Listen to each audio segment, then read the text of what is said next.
Hello friends, welcome to the success Kendra. Friends, जैसे आप जानते हैं कि हम लोग Bihar SSC second inter level exam के लिए एडुटेरिया का जो नया प्रैक्टिस बुक आया हुआ है उसको कवर कर रहे हैं। यहाँ पर आप देख भी सकते हैं एडुटेरिया बीएसएससी सेकंड इंटर लेवल संयुक्त प्रतियोगिता परीक्षा 2023 और इस बुक में टोटल 15 मॉडल प्रैक्टिस सेट्स दिए गए हैं। आज हम लोग सेट नंबर 10 को पूरी डिटेल में एक्सप्लेनेशन के साथ कवर करने वाले हैं। इससे पहले ऑलरेडी मैंने आपको सेट नंबर 1 से सेट नंबर 9 तक को कवर करा दिया था। अगर आपने इन वीडियोज़ को नहीं देखा है तो ज़रूर देख लीजिएगा। इन सभी का लिंक आपको आज की सेशन के डिस्क्रिप्शन बॉक्स में मिल जाएंगे।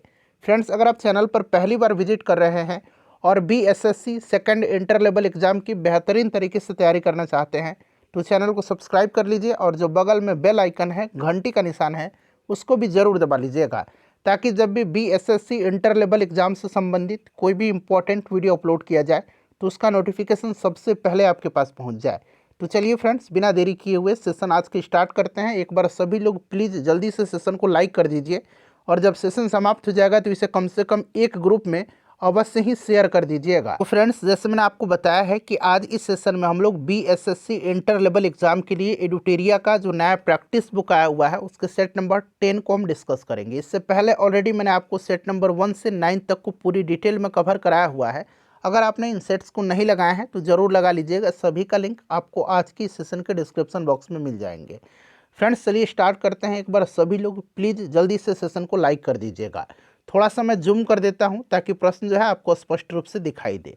आज के सेशन का पहला प्रश्न पढ़ेंगे। देखिए, पहला प्रश्न है कि पहली बार परिसीमन आयोग का गठन कब किया गया था। फ्रेंड्स, अगर आप आंसर पहले से जानते हैं तो आंसर कमेंट बॉक्स में दे करके बताते चलेंगे। इससे क्या होगा कि आपका रिवीजन होगा और साथ ही साथ जो भी मैं एक्सप्लेन करूंगा उसको भी ध्यानपूर्वक जरूर सुनिएगा।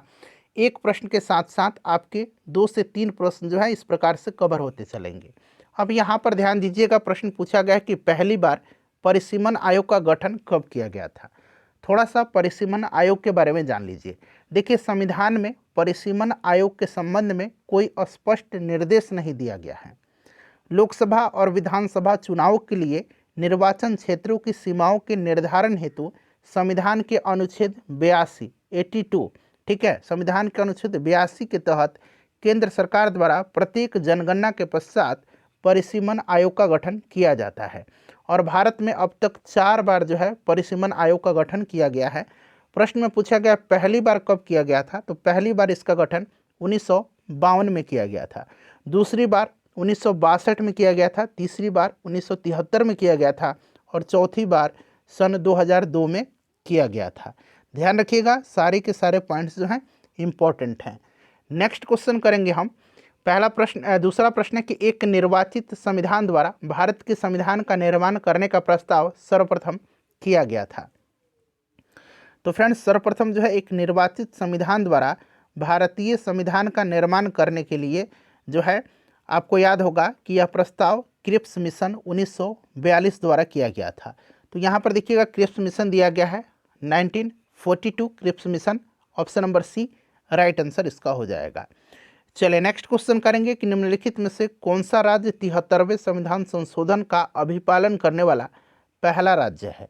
अब यहाँ पर कन्फ्यूज़न दूर करिएगा। बहुत लोग यहाँ पर बोलेंगे राजस्थान होगा, बिल्कुल नहीं। देखिए, 73वां संविधान संशोधन अधिनियम जो है इसके तहत पंचायतों को संवैधानिक दर्जा दिया गया था और यह 24 अप्रैल 1993 को लागू हुआ था, ठीक है ना। इसीलिए 24 अप्रैल को पंचायती दिवस मनाया जाता है, पंचायती राज दिवस।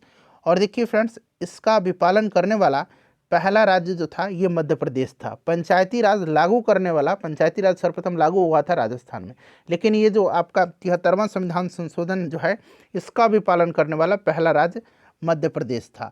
इस अधिनियम को लागू होने के तुरंत बाद जो है वहाँ विधानमंडल द्वारा यानी कि मध्य प्रदेश में पंचायती राज अधिनियम 1993 अधिनियमित किया गया, जिसके तहत 1994 में मध्य प्रदेश में पंचायती चुनाव आयोजित भी किए गए थे। देखिए, किसी राज्य में नगर पालिका का सीमा क्षेत्र अधिसूचित करने के लिए निम्नलिखित में से कौन सक्षम है।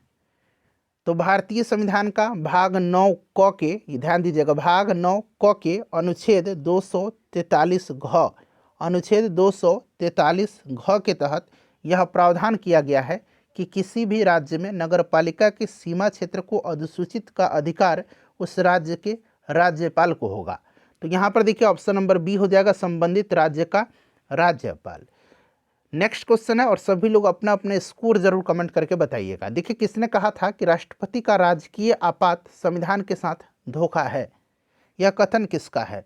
तो यह कथन जो है के.एम. नाम्बियार का है, ठीक है ना। इन्होंने संविधान में जो उल्लेखित राज्यों में राष्ट्रपति संबंधित प्रावधान का विरोध करते हुए कहा था कि राष्ट्रपति का राजकीय आपातकाल अधिकार संविधान के साथ धोखा है। Option number C right answer हो जाएगा। अगला प्रश्न है कि एक ही व्यक्ति को 2 या 2 से अधिक राज्यों का राज्यपाल बनाने संबंधी प्रावधान किस संविधान संशोधन द्वारा किया गया? तो फ्रेंड्स यह जो है 7वां संविधान संशोधन है, जो कि 1956 में हुआ था, 7वां, ठीक है। यहाँ पर देखिए ऑप्शन नंबर सी में दिया गया है, और इसी में प्रावधान किया गया कि एक जो है राज्यपाल 2 या 2 से अधिक राज्यों के राज्यपाल हो सकते हैं। साथ ही साथ 2 या 2 से अधिक राज्यों के लिए कॉमन उच्च न्यायालय की स्थापना की भी व्यवस्था इसी संविधान संशोधन के माध्यम से किया गया था। नेक्स्ट क्वेश्चन है, केंद्रीय सतर्कता आयोग का गठन किस समिति की अनुशंसा पर किया गया? बताइएगा। केंद्रीय सतर्कता आयोग, देखिए इसका गठन जो है ना, यहाँ पर ध्यान दीजिएगा, इसका गठन जो है यह किया गया था संथानम समिति के जो अनुशंसा है उसी के आधार पर। कब? 1964 में। देखिए 1964 में संथानम समिति की अनुशंसा पर केंद्र सरकार द्वारा पारित एक प्रस्ताव के द्वारा जो है इसकी स्थापना किया गया था। Option number A right answer हो जाएगा। और संसद द्वारा अधिनियमित केंद्रीय सतर्कता आयोग अधिनियम 2003, एक बार मैं और रिपीट करता हूँ। देखिए संसद द्वारा अधिनियमित केंद्रीय सतर्कता आयोग अधिनियम 2003 के द्वारा इसे जो है सांविधिक निकाय का दर्जा प्रदान किया गया, ठीक है ना, ध्यान रखेंगे। और यह किसी भी मंत्रालय के अधीन नहीं है, यह एक स्वतंत्र निकाय है जो केवल संसद के प्रति उत्तरदायी है, ये भी आप ध्यान रखिएगा। क्वेश्चन नंबर 8 देखिए कि भारतीय संविधान के निम्न में से किस अनुच्छेद में अंतर्राज्यीय परिषद का गठन का प्रावधान है? तो देखिए केंद्र और राज्य के बीच समन्वय स्थापित करने के लिए अंतर्राज्यीय परिषद का गठन का अधिकार राष्ट्रपति के पास है, और पहली बार इसका गठन जो है 1990 में हुआ था, ठीक है ना। अनुच्छेद 263 के तहत जो है राष्ट्रपति के पास इसका गठन का अधिकार है। तो यहाँ पर 263 दिया गया, पहली बार 1990 में हुआ था, ठीक है। शिल्प वेद जो है निम्न में से किस वेद का उपवेद है? शिल्प वेद जो है किस वेद का उपवेद है? अब देखिए 4 वेद हैं, ऋग्वेद, यजुर्वेद, सामवेद, अथर्ववेद, ठीक है। सबसे पुराना ऋग्वेद है, और यहाँ पर देखिए ऋग्वेद का जो उपवेद होगा ये आयुर्वेद है, ऋग्वेद का उपवेद आयुर्वेद है। उसके बाद यजुर्वेद का धनुर्वेद है, यजुर्वेद का धनुर्वेद है। उसके बाद सामवेद का गंधर्व वेद है, सामवेद का गंधर्व वेद है। और अथर्ववेद का शिल्प वेद है। तो शिल्प वेद, अथर्ववेद हो जाएगा ऑप्शन नंबर डी। चलिए उसके बाद नेक्स्ट क्वेश्चन है कि कौन सा इसमें से युग्म सही सुमेलित नहीं है? एक तरफ वंश है, दूसरी तरफ उनके संस्थापक का नाम दिया गया है। यहाँ पर देखिए चौहान वंश का संस्थापक वासुदेव सही है, परमार वंश का उपेंद्र राज सही है, सोलंकी वंश का पृथ्वीराज नहीं होगा, सोलंकी वंश का जो संस्थापक था ये मूलराज था। कौन था? मूलराज था, ध्यान रखिएगा। तो यही वाला जो है सुमेलित नहीं है, गढ़वाल वंश, चंद्रदेव, ये भी सही दिया गया है। Option number C right answer हो जाएगा। सोलंकी वंश का संस्थापक मूलराज था, और इसने अपनी राजधानी अनहिलवाड़ा को बनाया था। किसको बनवाया था? अनहिलवाड़ा को। यहाँ मैं लिख देता हूँ, अनहिलवाड़ा को बनाया था, अनहिलवाड़ा। चलिए अगला प्रश्न है कि शेर शाह ने किस युद्ध में विजय के बाद शेर शाह की उपाधि धारण किया था? पहले इसका नाम शेर खां था, ठीक है। शेर शाह की उपाधि इसने धारण किया था किस युद्ध में? तो यह चौसा का युद्ध था। चौसा का युद्ध हुआ था कब? तो 1539 में हुआ था, ठीक है, 1539 में। ये बिहार में पड़ता है, ठीक है ना, ध्यान रखिएगा। और चौसा के युद्ध में विजयी होने के उपरांत शेर खां ने शेर शाह की उपाधि धारण किया था, ठीक है। जितना भी युद्ध देख रहे हैं ये सब शेर शाह के द्वारा लड़ा गया है, क्रम से भी पूछा जाता है, ठीक है। हुमायूं के द्वारा जो लड़ा गया युद्ध है, इसमें से देखिए देवरा का युद्ध, ये कब हुआ था? 1532 में, हुमायूं के द्वारा। ये सभी हुमायूं मतलब इसमें लड़ा था। बेलग्राम का युद्ध ये आपका हुआ था 1540 में, ये आपका 1539 में, और ये आपका 1555 में, ठीक है। चलिए, उत्तराधिकार के युद्ध में औरंगजेब ने दारा सिकोह को किस युद्ध में अंतिम रूप से पराजित करके दिल्ली में अपना राज्याभिषेक करवाया था? उत्तराधिकार का युद्ध जो था, ये शाहजहां के जो पुत्र थे दारा सिकोह और औरंगजेब, इनके मध्य काफ़ी जो है ये युद्ध देखने को मिले थे। सबसे पहले आप धर्मट का युद्ध याद रखिएगा, धर्मट का युद्ध, यहाँ मैं लिखता हूँ धर्मट का युद्ध। ये कब हुआ था? तो 1658 में। उसके बाद सामूगढ़ का युद्ध हुआ था, सामूगढ़ का युद्ध, सामूगढ़ का युद्ध भी 1658 में हुआ था। और फिर हुआ था कौन? देवराई की घाटी में युद्ध। देवराई की घाटी में एक युद्ध हुआ था, यहाँ देवराई बना लीजिए, देवराई की घाटी में युद्ध हुआ था, देवराई का युद्ध। यह अंतिम युद्ध था, अंतिम रूप से निर्णायक युद्ध था, और इसमें दारा सिकोह पराजित हो गया था और औरंगजेब ने उस पर इस्लाम धर्म की अवहेलना का आरोप लगा करके मृत्युदंड दिया था। दारा सिकोह जो था शाहजहां के पुत्रों में सबसे योग्य था, और दारा सिकोह को शाह बुलंद इकबाल के रूप में जाना जाता है, शाह बुलंद इकबाल के रूप में जाना जाता है, किंग ऑफ लॉफ्टी फॉर्चून के नाम से इसको जाना जाता है। देखिए, तुगलक काल में बिहार की राजधानी कहाँ थी? तुगलक काल में बिहार की राजधानी जो थी ये बिहार शरीफ थी, बिहार शरीफ थी। तुगलक काल में सर्वप्रथम बिहार पर आक्रमण जो है गियासुद्दीन तुगलक ने बंगाल अभियान से लौटते समय किया था, और इस आक्रमण में गियासुद्दीन तुगलक ने उत्तरी बिहार में जो कर्नाट वंश के शासक थे हरि सिंह, इनको पराजित किया था। तो यहाँ पर बिहार शरीफ राइट आंसर हो जाएगा। बिहार में चंपारण कृषि कानून किस वर्ष पारित हुआ था? चंपारण कृषि कानून पारित हुआ था कब? तो 1918 में हुआ था, ठीक है ना। और इसी के बाद जो है चंपारण एग्रेरियन कमेटी यानी कि चंपारण कृषि समिति 1918 में बनाई भी गई थी, जिसके सदस्य महात्मा गांधी जी भी थे। और इस समिति की रिपोर्ट के आधार पर ही तिनकटिया प्रथा जो थी, तिनकटिया पद्धति जो थी, उसको समाप्त किया गया, और बगान मालिक अवैध वसूली का 25% वापस करने पर राजी भी हो गए थे। तो यहाँ पर देखिए 1918 राइट आंसर होगा।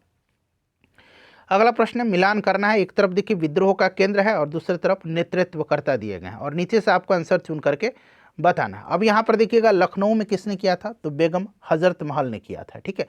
कानपुर से नाना साहब ने किया था, और झांसी से रानी लक्ष्मीबाई ने किया था, इलाहाबाद से लियाकत अली ने किया था। तो 1, 3, 2, 4 राइट आंसर हो जाएगा, जो कि ऑप्शन नंबर आप ए में देख रहे हैं, 1, 3, 2, 4। अगला प्रश्न करेंगे, नेक्स्ट क्वेश्चन है हमारा कि जून 1945 में आयोजित शिमला सम्मेलन में कांग्रेस प्रतिनिधि मंडल का नेतृत्व किसने किया था?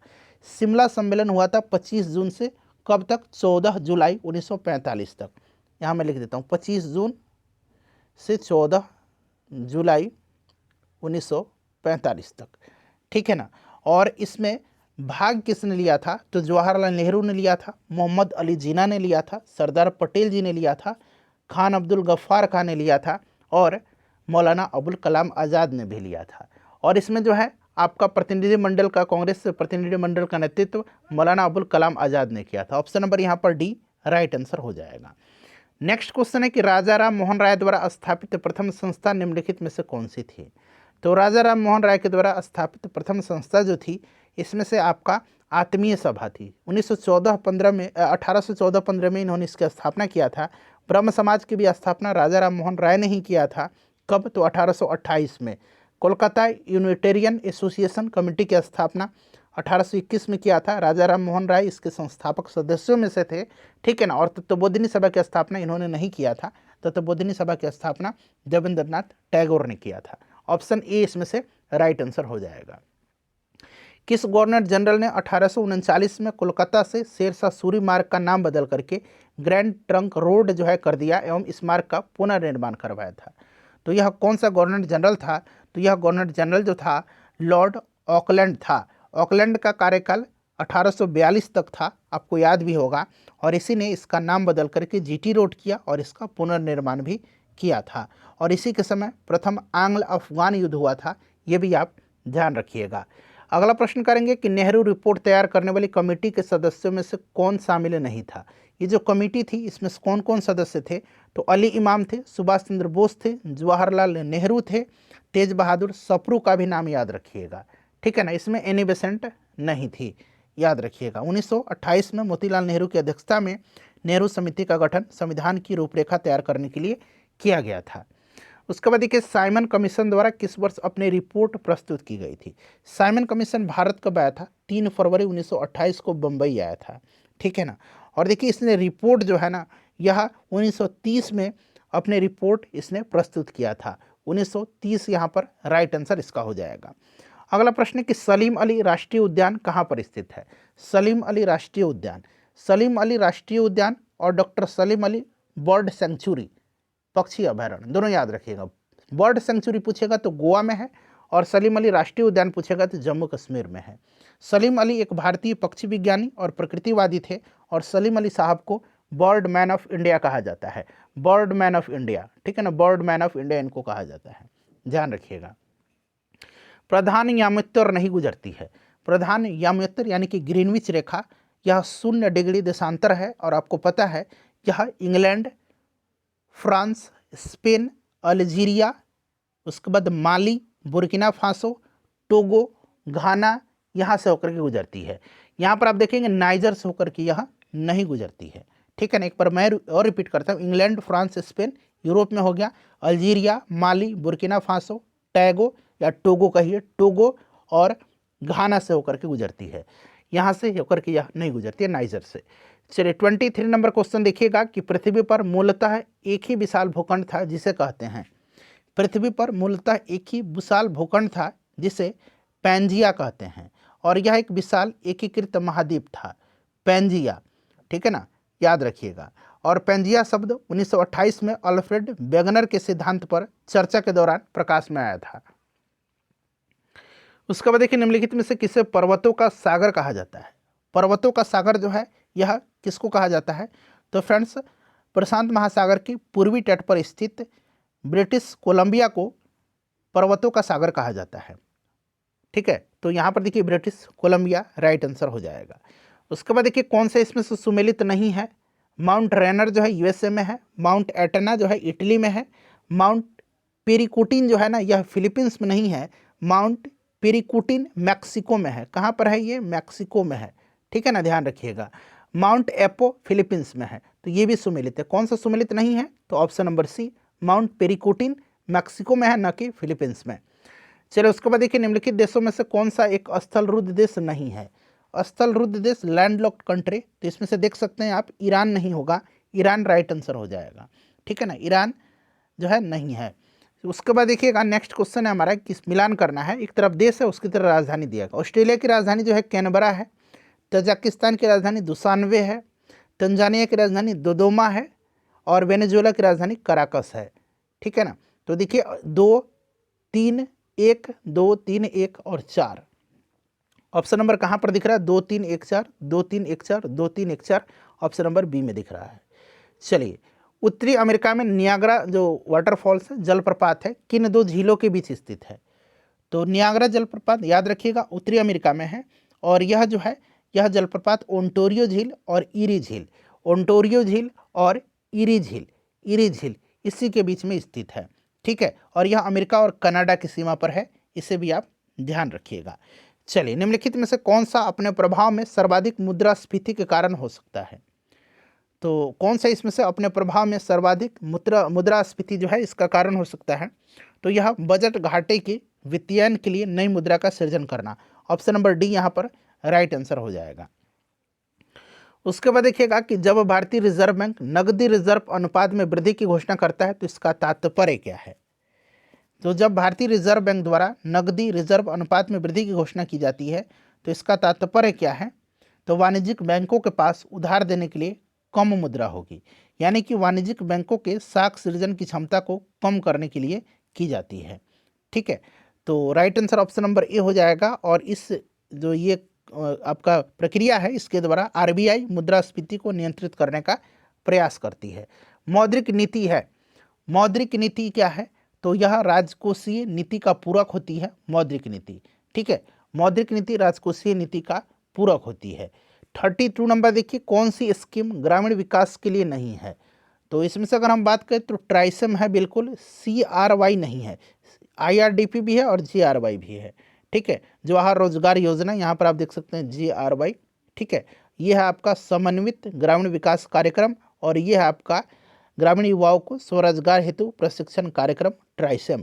CRY नहीं होगा, CRI का मतलब चाइल्ड राइट्स एंड यू, यह जो है ग्रामीण विकास से संबंधित नहीं है बल्कि बाल अधिकार से संबंधित एक एनजीओ है। तो ऑप्शन बी राइट आंसर होगा। भारत सरकार का कौन सा मंत्रालय भारत की विदेश व्यापार नीति से संबंधित है? तो भारत सरकार का वाणिज्य एवं उद्योग मंत्रालय जो है भारत की विदेश व्यापार से संबंधित है, ठीक है ना। तो यहाँ पर आपका कौन सा हो जाएगा? वाणिज्य एवं उद्योग हो जाएगा। उसके बाद देखिए वर्ल्ड इकोनॉमिक आउटलुक इंडेक्स जो है कौन प्रकाशित करता है? वर्ल्ड इकोनॉमिक आउटलुक इंडेक्स जो है यह इंटरनेशनल मॉनेटरी फंड के द्वारा जो है यह प्रकाशित किया जाता है, ठीक है ना। IMF इंटरनेशनल मॉनेटरी फंड मुख्यालय वाशिंगटन DC में है और वर्तमान में इसके प्रबंध निदेशक जो हैं क्रिस्टलिना जॉर्जिएवा हैं, याद रखिएगा। भारत में जेंडर बजटिंग कब शुरू किया गया था? भारत में जेंडर बजटिंग की शुरुआत जो है औपचारिक रूप से 2005 के जो वित्तीय बजट था उसी में किया गया था, ठीक है। तो राइट आंसर इसका क्या हो जाएगा? आपका 2005-6 राइट आंसर हो जाएगा। ठीक है, भारत सरकार द्वारा गीता कार्मिक बीमा योजना की शुरुआत की गई है। गीता कार्मिक बीमा योजना, तो यह तेलंगाना गवर्नमेंट के द्वारा किया गया है। ताड़ी निकालने वाले, जो ताड़ी होता है, ताड़ी निकालने वाले जो श्रमिक हैं उनको 5 लाख रुपये का बीमा प्रदान करने के लिए तेलंगाना सरकार के द्वारा गीता कार्मिक बीमा योजना की शुरुआत की गई है, ठीक है। आसरा पेंशन योजना, एक आसरा पेंशन योजना, ये भी तेलंगाना के द्वारा ही शुरू किया गया है। बुनकर बीमा योजना, ये भी तेलंगाना सरकार के द्वारा ही शुरू किया गया है। तो ये सब पॉइंट आप ध्यान रखिएगा। चलिए उसके बाद देखिए विश्व आर्थिक स्वतंत्रता सूचकांक 2023 में भारत का स्थान क्या है? विश्व आर्थिक स्वतंत्रता सूचकांक में भारत का स्थान 131वां है। प्रथम स्थान पर इसमें सिंगापुर है, ठीक है, और अंतिम स्थान पर उत्तर कोरिया है। अब ये रही विश्व आर्थिक स्वतंत्रता सूचकांक, और एक है इकोनॉमिक फ्रीडम इंडेक्स, यानी कि आर्थिक आज़ादी सूचकांक। आर्थिक आज़ादी सूचकांक 2023, ठीक है ना। ये आपका विश्व आर्थिक स्वतंत्रता सूचकांक है, ये आर्थिक आज़ादी सूचकांक। आर्थिक आज़ादी सूचकांक में भारत का स्थान जो है 87वां है, इसे भी आप ध्यान रखिएगा, 87। चलिए उसके बाद देखिएगा कि पिछड़ा वर्ग आयोग के अध्यक्ष कौन है? वर्तमान की बात की जा रही है, तो हंसराज गंगाराम अहिर हैं, ठीक है ना, ध्यान रखिएगा। चलिए, और राष्ट्रीय पिछड़ा आयोग का गठन 1993 में किया गया था। उसके बाद नेक्स्ट क्वेश्चन है हमारा 39 नंबर कि राष्ट्रीय डॉल्फिन दिवस कब मनाया जाता है? राष्ट्रीय डॉल्फिन दिवस प्रत्येक वर्ष 5 अक्टूबर के दिन मनाया जाता है। तो यहाँ पर देखिए 5 अक्टूबर दिया गया है। हाल ही में किस चक्रवात या तूफान ने म्यांमार बांग्लादेश के तट पर कहर बरपाया है? तो यह तूफान जो है कौन सा है? यह तूफान मोचा है। मोचा का जो नामकरण है ये यमन ने किया है। किसने किया है? यमन ने किया। और बिपरजॉय का बांग्लादेश ने किया है। दोनों ध्यान रखिएगा। तो इसमें से राइट आंसर क्या हो जाएगा? मोचा यहाँ पर करेक्ट आंसर हो जाएगा। चलिए, वन स्थिति रिपोर्ट 2021 के अनुसार वृक्षावरण का प्रतिशत कितना है? वृक्षावरण का प्रतिशत जो है ये 2.91% है। वृक्षावरण 2.91% है। चलिए उसके बाद देखिए हाल ही में पद्म विभूषण सम्मान से सम्मानित SM कृष्णा का संबंध किस क्षेत्र से है?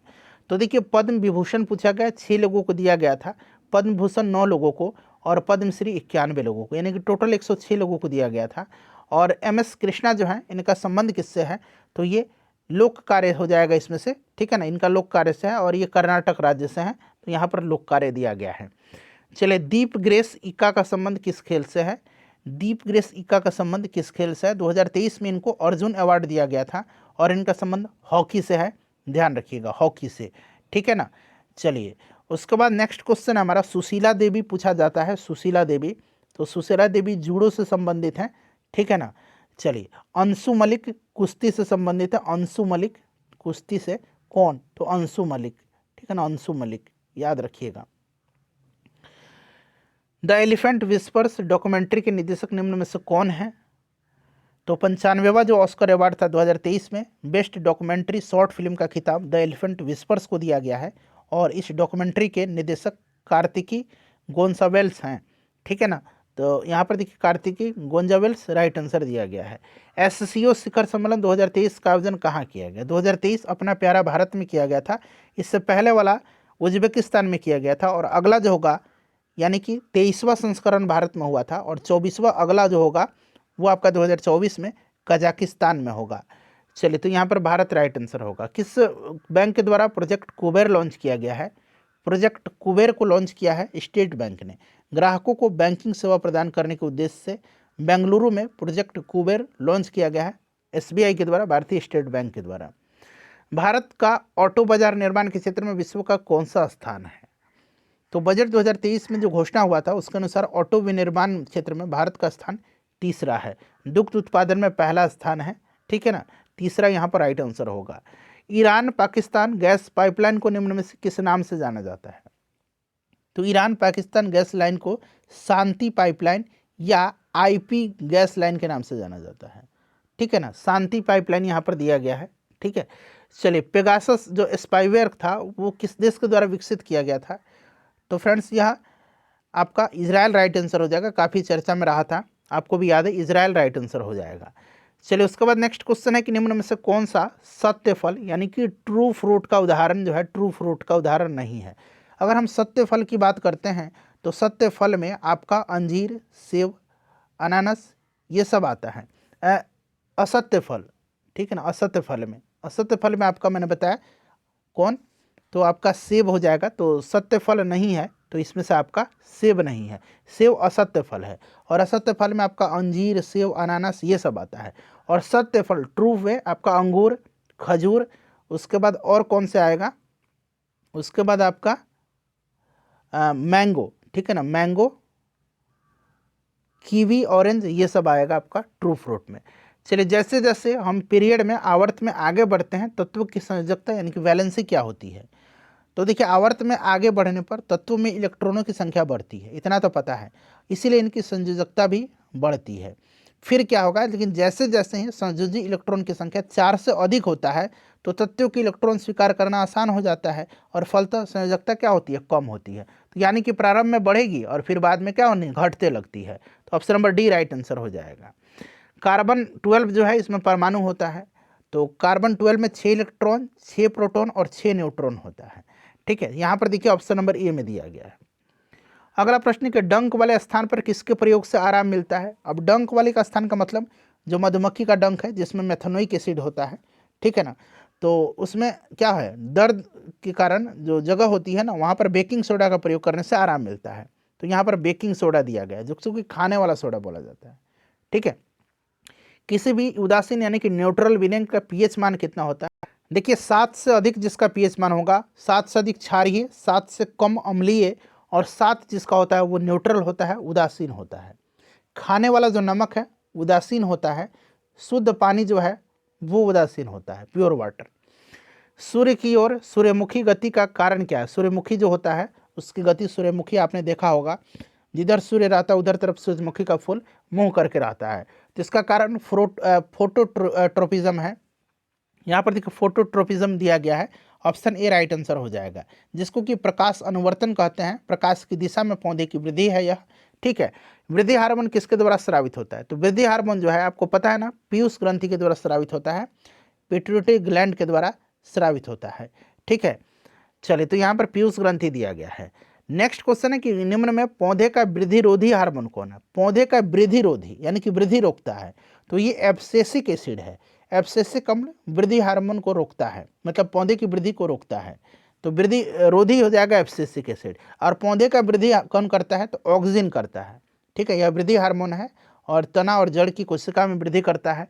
फ्लोरोजिन्स फूलों के खिलाने में सहायक होता है और साइटोकाइनिन कोशिका विभाजन में पादपों के सहायक होता है। हाइपरमेट्रोपिया, अब हाइपरमेट्रोपिया का मतलब दूरदृष्टि दोष, ठीक है। और मायोपिया का मतलब निकट दृष्टि दोष, ध्यान रखिएगा। हाइपरमेट्रोपिया दूर यानी कि दीर्घ दूर, ठीक है ना, और मायोपिया निकट। तो हाइपरमेट्रोपिया के मामले में सुधार के लिए किस लेंस का प्रयोग किया जाता है? तो हाइपरमेट्रोपिया में आपका उत्तल लेंस का प्रयोग किया जाएगा, ठीक है, और मायोपिया में अवतल लेंस का। चलिए, वास्तविक और उल्टे प्रतिबिंब के लिए दर्पण का आवर्धन होता है। तो आवर्धन यानी कि मैग्निफिकेशन की बात करते हैं तो प्रतिबिंब की ऊंचाई बटा वस्तु की ऊंचाई, ठीक है ना, प्रतिबिंब की ऊंचाई बटा वस्तु की ऊंचाई। और ये आपका ऋणात्मक होगा, क्या होगा, उल्टा है तो होगा आपका उल्टे प्रतिबिंब के लिए ऋणात्मक होगा, ठीक है। चलिए, और अगर हम बात करते हैं कि दर्पण का आवर्धन, इसमें से सुन लीजिए, यह उल्टा प्रतिबिंब अगर बनेगा तो यहाँ पर जो होगा आपका साइन कन्वेंशन जो होगा उसका अनुसार प्रतिबिंब की ऊंचाई ऋणात्मक होगी और जबकि वस्तु की ऊंचाई क्या हो जाएगी, धनात्मक होगी, इसलिए ऋणात्मक होगा।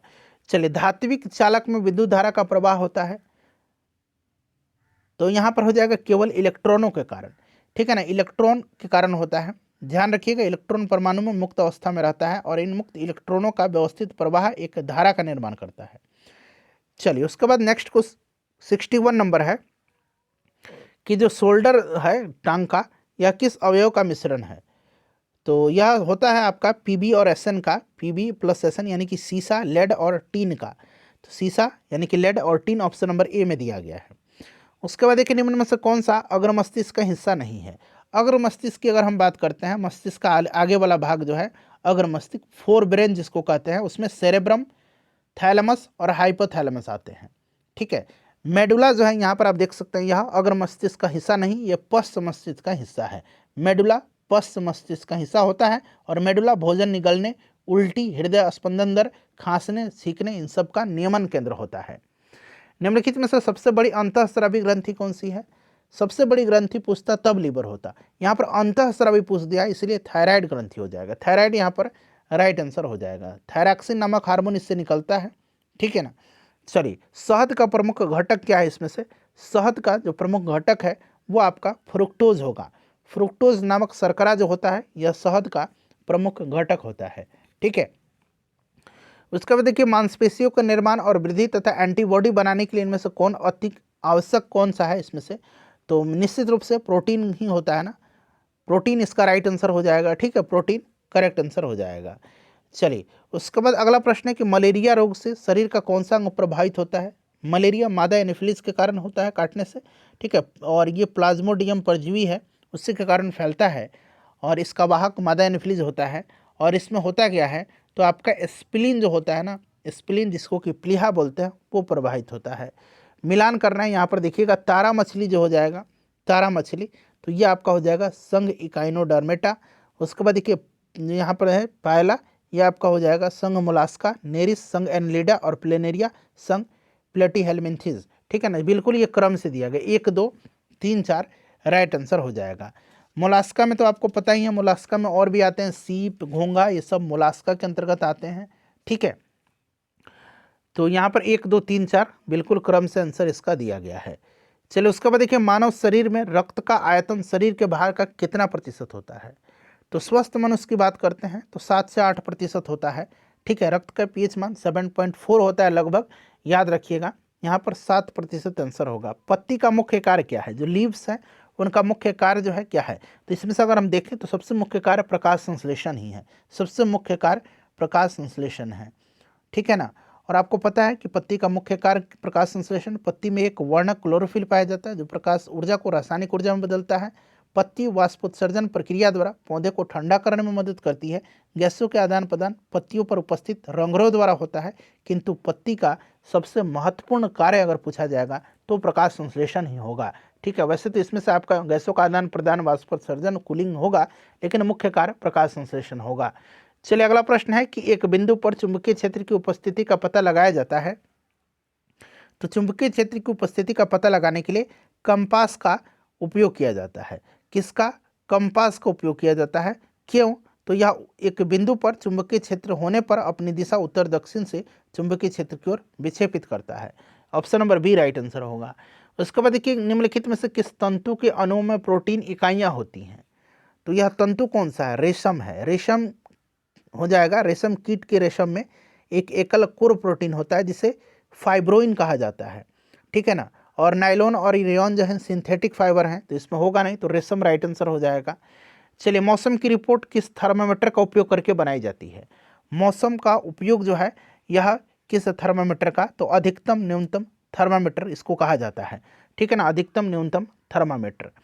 उसके बाद देखिएगा कि ध्वनि की प्रबलता किसके द्वारा निर्धारित की जाती है। ध्वनि की प्रबलता जो है यह किसके द्वारा निर्धारित किया जाता है, तो ध्वनि के आयाम ध्वनि की प्रबलता को निर्धारित करता है। एक कमजोर ध्वनि का आयाम छोटा होता है और तेज ध्वनि का आयाम बड़ा होता है ना, तो option number A right answer हो जाएगा। कोशिका में उपस्थित जेली जैसा पदार्थ क्या कहलाता है। तो कोशिका के अंदर जेली जैसा जो पदार्थ है उसको साइटोप्लाज्म कहा जाता है, ठीक है ना, जो केंद्रक और कोशिका झिल्ली के बीच में रहता है, साइटोप्लाज्म इसको कहा जाता है। अगला प्रश्न है कि अल्फा किरणों के संबंध में निम्नलिखित में से कौन सा कथन सत्य है। तो यहाँ पर देखिए अल्फा किरणें फोटोग्राफिक प्लेट को काला कर देती है, बिल्कुल सही है। और अल्फा किरणें विद्युत क्षेत्र में ऋणावेशित प्लेट की ओर विक्षेपित होती, ये भी सही दिया गया। तो ए और बी इसका राइट आंसर हो जाएगा। फ्रेंड्स, इन 75 प्रश्नों में से अपना स्कोर बता दीजिए।